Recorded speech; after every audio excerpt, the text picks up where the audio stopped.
नमस्कार दर्शक बंधु आपण को आमर दैनिक कुंभ राशि राशिफल कार्यक्रम को स्वागत।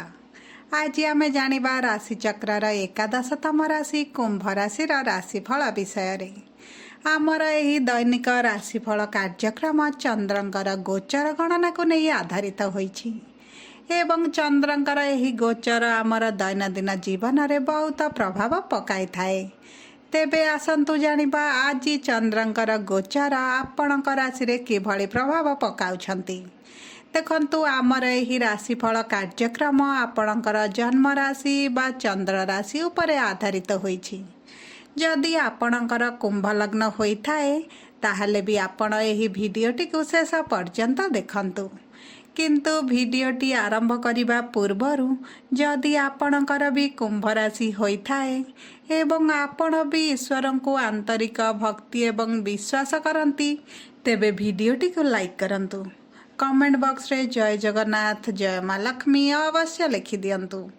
एबे आसंतु जानिबा आजिर तिथि एवं नक्षत्र विषय रे। आज 2024 मसीहा डिसेम्बर मास 29 तारिख रविवार।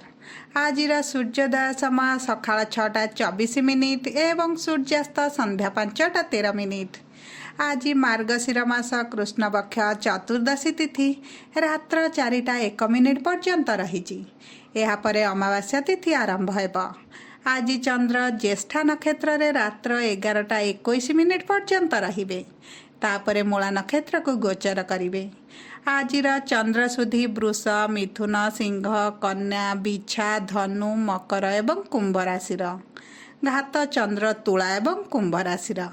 मेष राशि आज घात बार। आज दिबा 3:52 रु 5:13 पर्यंत राहुकाल रही। एही समय आपण कौनसी शुभ कार्य न करिबा भल रहिबो। आजिर ब्रह्म मुहूर्त सकाळ 4:48 रु आरंभ होई 5:36 पर्यंत रही।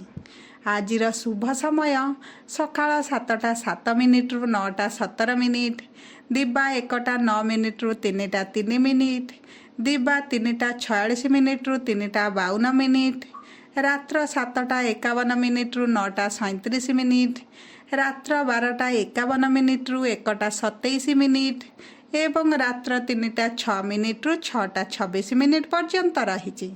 एही समय आपण जेकोसी शुभ कार्य आरंभ करें।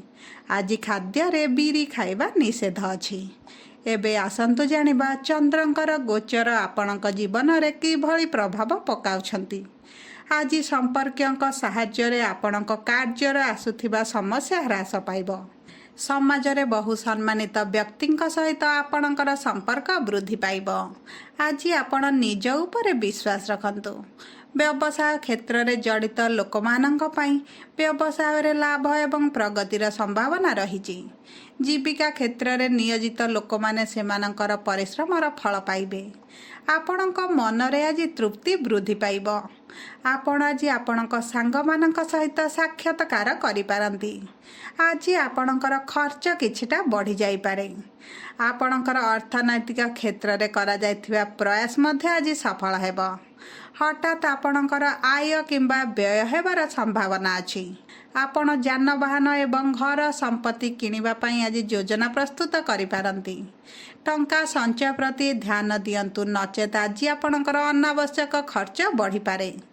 कौनसी स्वास्थ्य संबंधी समस्यार कम संभावना अछि।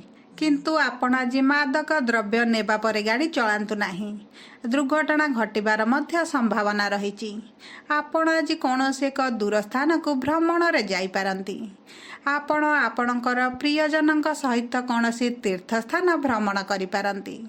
शारीरिक स्वास्थ्य संबंधी समस्या को आहुरी आज बढ़ाइबा को दियंतु नाही।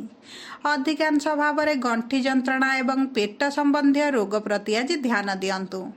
बाहर खाद्य पानीय खाइबा पूर्व निजर स्वास्थ्य विषय चिंता करंतु। आज कौनसी अजना व्यक्तिंक ठारू आपण किछि खाद्य किंबा पानीय पदार्थ नियंतु नाही। आज 50% भाग्य आपणक साथी रे। शुभ अंक 6 शुभ रंग धला। आज प्रभु सूर्य भगवान को जल अर्पण करंतु। आपणक पई शुभ रहिबो। जदि आपणको आम भिडियोटी पसंद आसी थाए भिडियोटी को लाइक करंतु। कमेंट बॉक्स रे जय जगन्नाथ जय माँ लक्ष्मी अवश्य लिखि दियंतु। जदि प्रथम थर आम चैनल को आसी चैनल को सब्सक्राइब करंतु। पाखरे थिबा बेल आइकन को प्रेस करंतु। धन्यवाद।